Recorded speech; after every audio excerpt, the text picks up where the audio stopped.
4. qismi.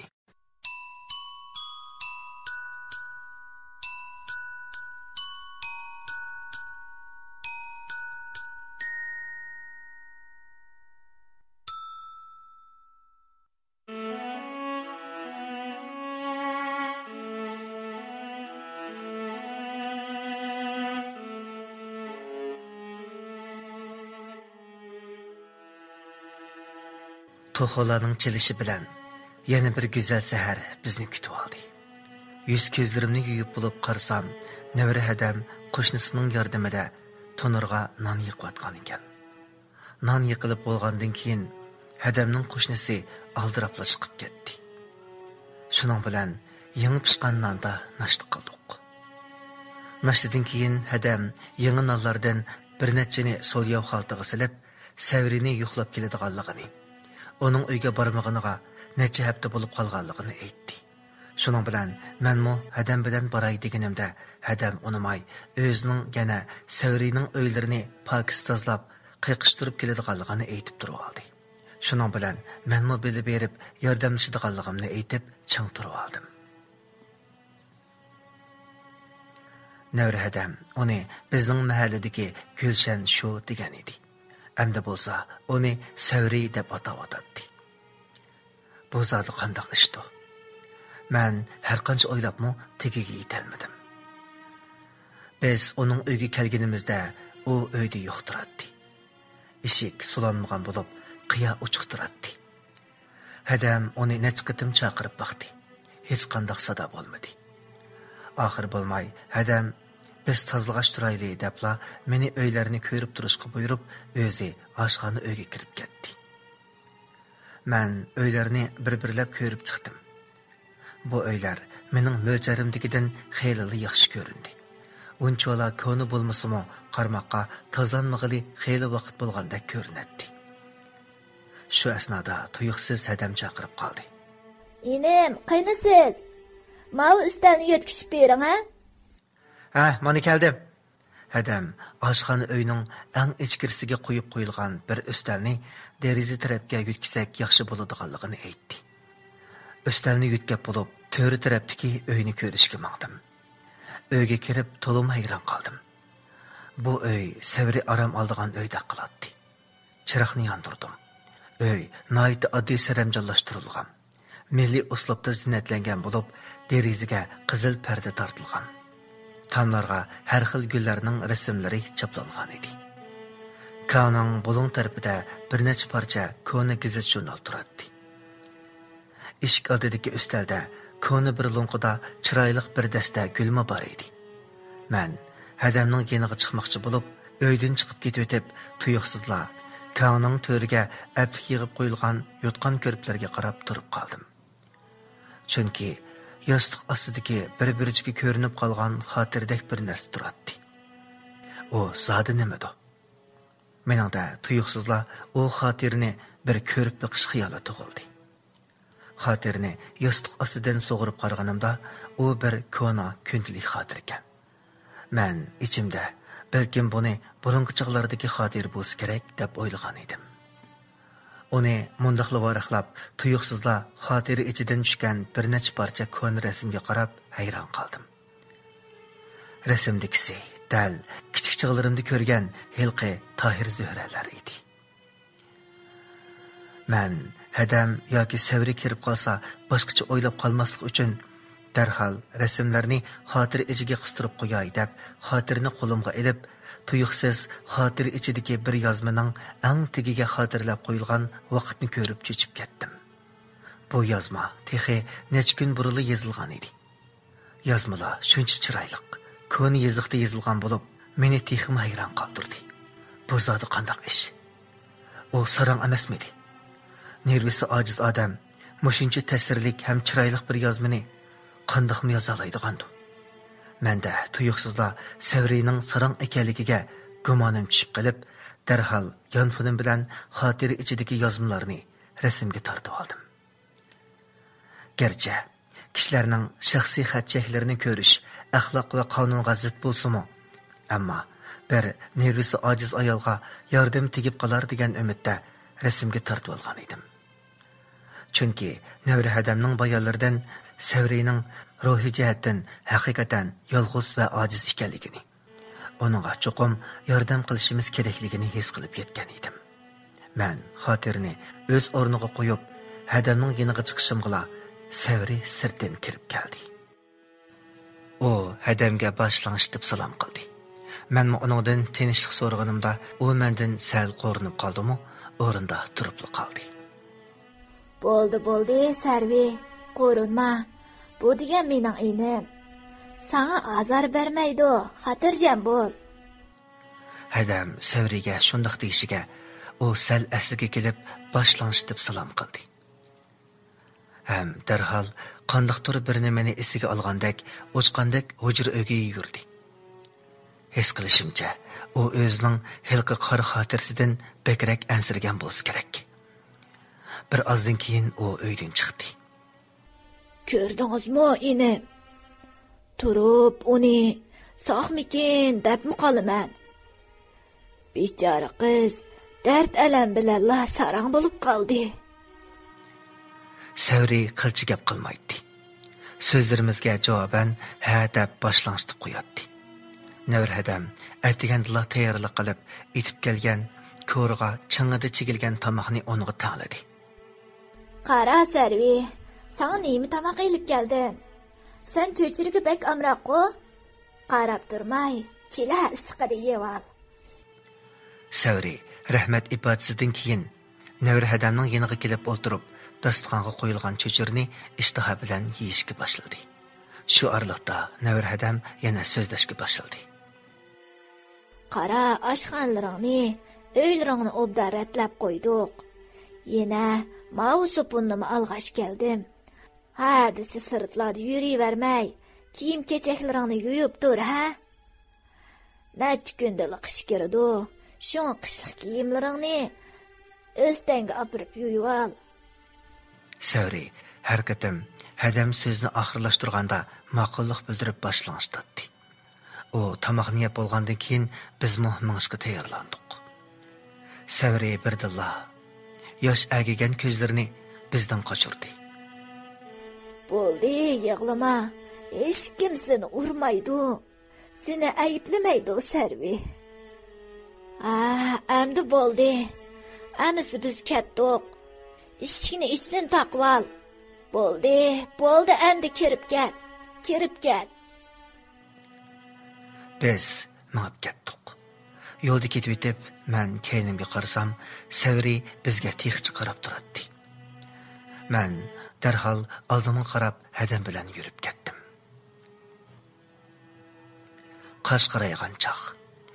Kechki tomoqdan keyin atiganki ishlarni yana xiyol qilishga boshladim.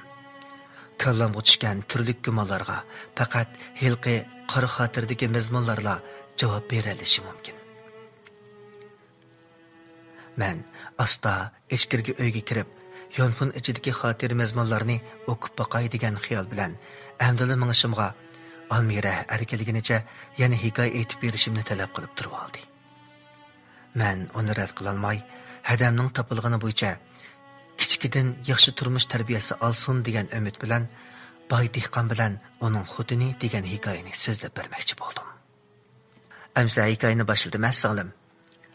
Burungi zamonda bir boy o'tgan bo'lib, xudini va balchaqalar bilan bir yezda turdi ekan. Boy bu jahondagi jimiy hayvonlarning tilini bildi ekan. Boyning bir o'kizi ham bir eshikka bo'lib, hamisha hovlidagi eg'ilda turdi ekan. Bir kuni boy eg'il oldidan o'tib ketib, eshak bilan o'kizning parangini anglab qopti. Voy eshak aka, ha? Bu ikimiz ajabmi? Adolatsizkan. Qarg'ina, mening turar joyimga siz qo'chib, kezaklar bilan tushib ketgandan tinqilib bo'lmaydi. Voy. Ha, yemak ichmikinmi bakli nachar. Lekin sening eg'iling kunda tozlanadi ekan. O'quringda bedi saman liqqida turdi ekan. Hatto toz qolgan opimi bor emas bu.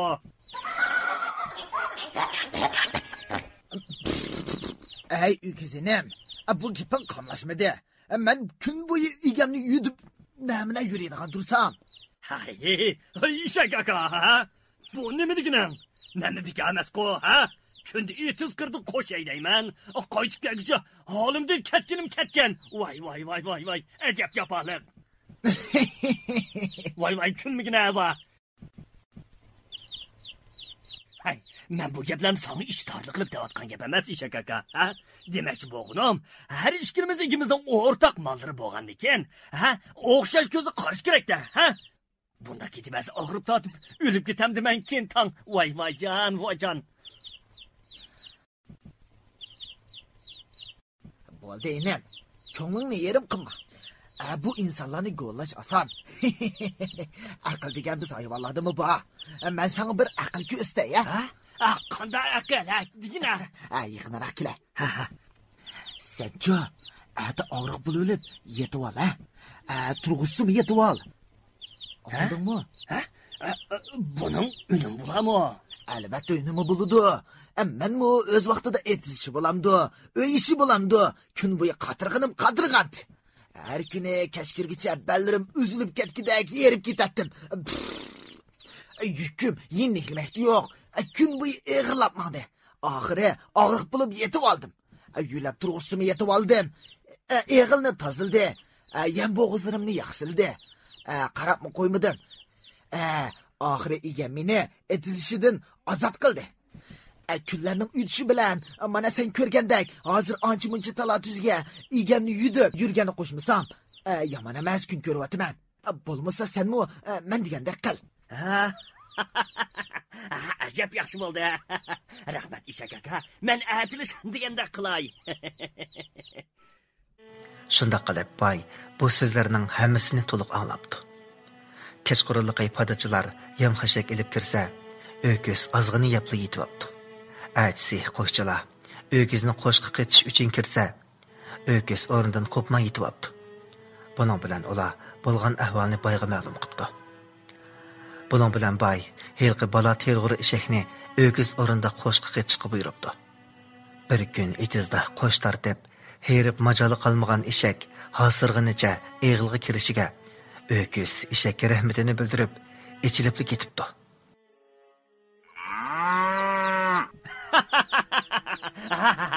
Rahmat Ishak aka, rahmat.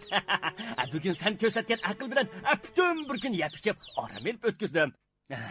Endi buningdan keyin sen o'xshash rahat chiqsam, Ishak aka. Agar sen bo'lmagan bo'lsang, voy, nima bo'ldi, ha? Chachil bigilibsan-ku. Xato gap qilma, ha? Voy, bakil tarlab ketibsan, bakil og'irgan o'xshamamsan, ha? Gap qilma Ishak aka. Tfi! Bir obdan orom elib yashayotdim.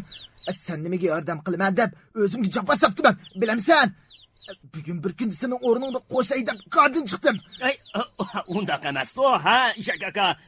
Bo'ldi, xafa bo'lmagina. Ha, sen menga qaraganda aqlli. Yana sen amal qilib rohat olmish olaysan emasmi, ha? Shundoq bo'lgandan keyin doim halmo qilish olaymiz emasmi, ha? Nima? Sen yan orom elishni o'ylayapsan? Bugun etizda boyning sen to'g'riliq buyruqini anglab qoldim. Ha? Qanday buyruq? Boy chakarlarga sahargacha o'kis saqaymay qolsa, qassob qissatinglar. Go'shini sassun, terisini oyoqning chami qilsin degan. Shundoq dedi-mi? Yedi-chu, ha? Ishak aka, voy, endi ajilib toshdimi, ha? Undaq qilma Ishak aka, sening choralaring ko'p-ku, ha? Menga yo'l ko'rsa, toyat qiladigan bo'lsam, kunda ishlasam mayli. Bo'ldi. Undaq bo'lsa, gapimni obdan quloq solib angla, ha? Gap qila. Ata, xizmatkorlar tekshirib kirganda, o'ningdan tik tur. Ha, ma'qul. Quyruqingni u yoqqa bu yoqqa o'yin. Ha, bo'ladi. Burunqidan shu harakat qil. Ha, ma'qul. O'qirdiki ham xashaklarni pokiz yapdi. Ha, yeyman. Ular bu holni ko'rib, seni saqiyibdi deb davomli ishildi. Ha, ma'qul. Shu chog'da o'limdan xalos bo'lasan. Ma'qul. To'g'ri gap qilding. Men shunday qilay. Rahmat aka, rahmat Ishak aka. Bu yaxshilikni hargiz unutmayman, rahmat aka. Eshak bilan o'kizning paranglarini boy yana anglab qopdi. Shuning bilan o'kiz eshak degandek atsi boy eg'ilga kirishi bilan nihoyat shoq holatda o'rnidan turibdi. O'qurni tili bilan yalabni qo'yibdi. O'kizning bu qilqini ko'rgan boy qaqaqlab kulib ketibdi. Hamda darhol qo'shqa haydab chiqishga buyuribdi. Boy bo'lgan ishlarni yodiga ilib, qaqaqlab kulib turishiga tuyuqsizla boyning xotini ochiq bilan uning murisiga uribdi. Hey, kulgidek nemish bo'ldi zodi? Nimaga jimjimli kulsa? Yo'q, ay, mundaqli kulib qo'ydi. Yo'q, sening ko'nglingga cho'qim bir jin kirdi. Mening ya bir aybim bormikan? Ha? Voy, yo'q, xotin, yo'q. Ortiq o'ylab ketibsa. Bir qiziq ish yodimga kelib qoldi shu. Uni sana degili bo'lmaydi. Voy, o'lay. Qanday qiziq ish u degili bo'lmog'idek. Desangmi deysan, demasangmi deysan? Degina. Nimacha ushuqlik qilsan deyman. Men bir voqeaning guvohchisi bo'lganman. Uni-chu sana degili bo'lmaydi degandikin, degili bo'lmaydi. Buning sababini deb soldimmi? Shu hamon o'lib ketaman, xotin. O'lsangmi kulish sababini deb berib o'lasan. Sen mening o'lishimni xohlaydigan o'xshamamsan. Ha? Shu meg'izlik qilmajimi? Shu meg'izlik qilgan men emas, dersan. Meni zanglik qilib kulgan bo'lmasang, sababini nimaga deyamaysan? Sana shuni deb qo'yay, kulish sababini bilmagicha hargiz bo'ldi qilmayman. Sen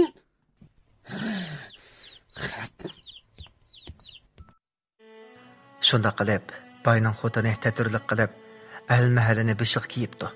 Al-mahallini chaqirib, maslahat qildirmoq bo'pti. Boyning xotini tog'isining qizi bo'lib, boy uni nihoyat yaxshi ko'rdi ekan. Nurg'un urug'ti qalla boyning xotiniga niyatidan yenishga nasihat qilgan bo'lsa-mu, lekin boyning xotini jahillik bilan o'z gapida chang turibdi.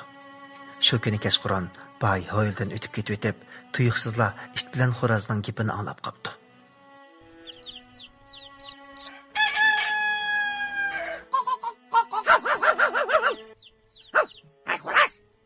Degan boy ikimiz o'tay davasa. Sen xuddi bayram bo'lgandek, nima xushal ko'rinsan, ha? Ay, it birodar. Sen bilmaysan. Bu boy shuncha mal dunyoning egisi bo'lgan bilan, tehi aqliga to'lmagan nodon bir nima ekan emas. Bu nimligina, ha? Mana qara. Men xo'razning 50 xotinim bor.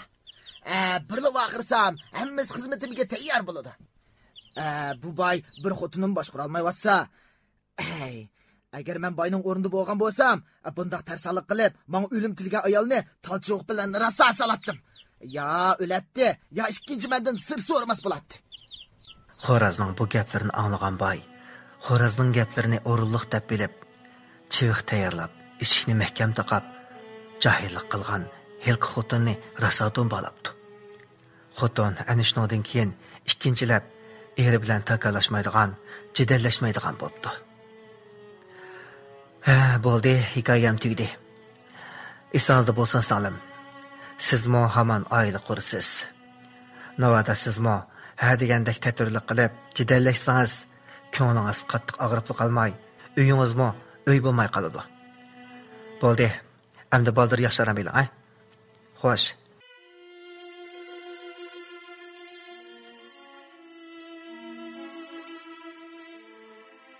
Sarang bulvaqan qiz nomli ko'p qismliq ovozliq asarning 4-qismini anlatdik.